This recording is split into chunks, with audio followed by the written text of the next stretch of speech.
Oh mon Dieu, Billy, as-tu vu? Les quenouilles? Non, Billy, non, pas les quenouilles, voyons. Le putain de l'eau au milieu de la route, là. Ah oui, Jack, dis donc, c'est de toute beauté. 1 year later.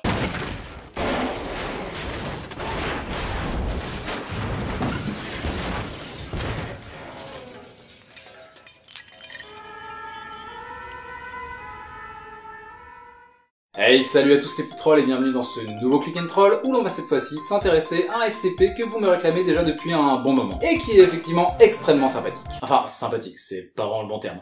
Intéressant plutôt dirons-nous.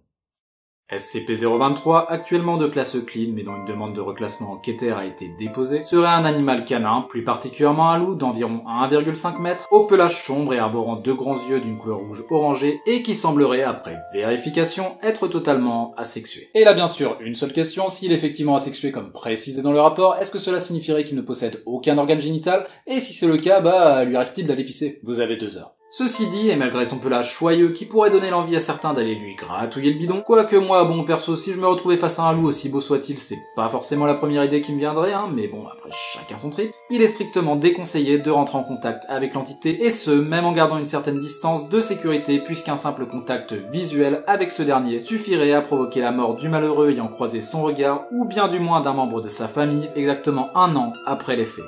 À noter que l'autopsie des victimes du SCP révélèrent que leur corps était à chaque fois rempli de cendres compactes et que les différents tissus, notamment musculaires, cérébrales et osseux, montraient des signes d'exposition à de très fortes températures, pouvant dès lors faire penser que leur décès prématuré serait plutôt lié à un phénomène pouvant s'apparenter à de la combustion spontanée assez localisée, dirons-nous. Ou pas, après ça en soi, ça reste ma propre interprétation. Et si l'on pourrait penser au premier abord qu'après tout, il n'y peut rien et qu'il serait même possible qu'il soit plus esclave de son pouvoir qu'autre chose, il est tout de même à noter que la fondation récupéra ce dernier après qu'il se soit introduit à l'heure de la messe dans une église et bouffé au KLM la gueule de ses paroissiens. Donc non, il est pas spécialement pacifique et certainement pas non plus qu'une simple bête sauvage. Parce qu'un loup, normalement, ça fait pas ça. Enfin au pire, ça fait un méchoui de tes moutons dès que t'as le dos tourné, mais ça vient sûrement pas attaquer l'homme directement chez lui. Donc ouais, pour moi 023 c'est quand même bien plus qu'un simple animal avec un pouvoir qui le dépasse.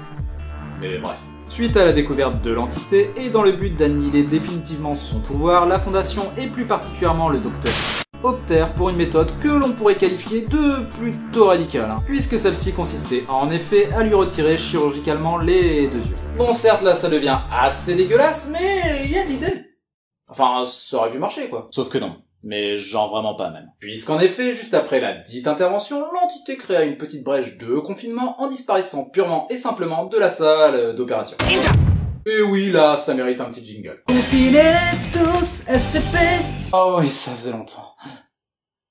Pardon. Et même s'il ne fallut pas bien longtemps à la Fondation pour le récupérer, plusieurs décès inexpliqués lui furent attribués, exactement 365 jours plus tard. Suite à ce malheureux incident, la Fondation décida alors d'aller encore plus loin dans le délire, on va dire, en insérant cette fois-ci à l'intérieur de ses orbites orphelines de globes oculaires en verre, et ce qui eut ce coup-ci pour conséquence la dégradation en fusion de ces derniers après qu'ils aient pris une couleur semblable à celle de ces mirettes d'origine, et l'apparition de sur toute lentille, fenêtre, miroir, écran et surface en verre du site, ainsi qu'une nouvelle disparition inexpliquée de l'entité, n'ayant laissé pour seule trace qu'une simple section brûlée autour d'une flaque de verre fondue et colorée. 1 an plus tard, plusieurs membres du personnel présent ce jour-là rendaient leur dernier souffle. Bon, et c'est là où on en arrive au moment où l'on pourrait se dire raisonnablement qu'il serait peut-être temps d'arrêter les conneries et de se contenter, par exemple, de le confiner en s'assurant tout simplement qu'il ne s'échappe pas. Ce qui me paraît déjà pas mal en soi. Non? Eh ben justement, non! Parce que comme on dit, on fait pas d'omelette sans casser les œufs, et là pour le coup, la Fondation avait très envie d'une bonne omelette. Ouais. Et décida donc en conséquence de remettre le couvert sur ce SCP en y insérant cette fois-ci non plus des inserts en verre mais en caoutchouc dur supposé mieux résister à la chaleur et qui après observation, ma foi, sembla plutôt fonctionner. Donc oui, cette fois-ci c'est bon. L'omelette est prête. Même s'il est à noter que ces derniers se doivent d'être remplacés assez régulièrement, puisque se dégradant certes carrément plus lentement que les prothèses en verre, mais toutefois de manière inéluctable et apparemment variable selon la luminosité à laquelle est exposée l'entité. Donc ouais, l'omelette est prête certes, mais elle reste tout de même un tantinet d'obi du cul.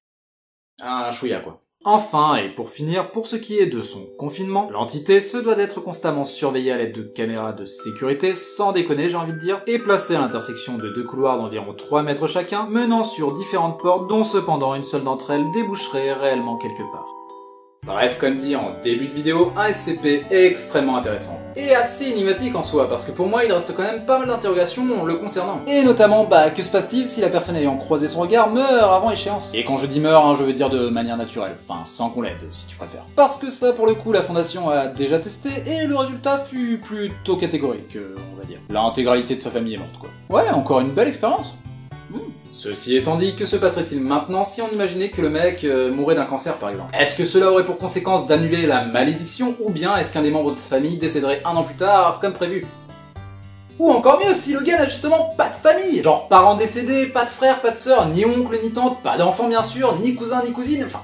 Qu'est-ce qui se passerait si on essaie de le tuer celui-là? Est-ce que l'entité ira quand même chercher les plus proches parents de sa victime, même si ceux-ci sont extrêmement éloignés? Et c'est là que ça aurait été pas mal que soit expliqué dans le dit rapport ce que signifie réellement mort de la totalité de sa famille.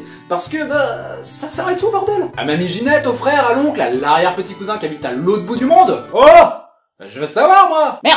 Donc oui, évidemment, si tu as une idée sur le sujet, n'hésite pas à m'en faire part en commentaire. Bref, ceci étant dit les petits trolls, j'espère comme d'hab que cette vidéo vous aura plu, et si c'est le cas, n'oublie pas le petit like et le petit partage qui fait plaisir. Et pour ceux qui le souhaitent, sachez que vous pouvez également soutenir la chaîne sur Tipeee, le lien est en description, et j'en profite en passant pour remercier tous mes généreux contributeurs. Allez, à plus les petits trolls.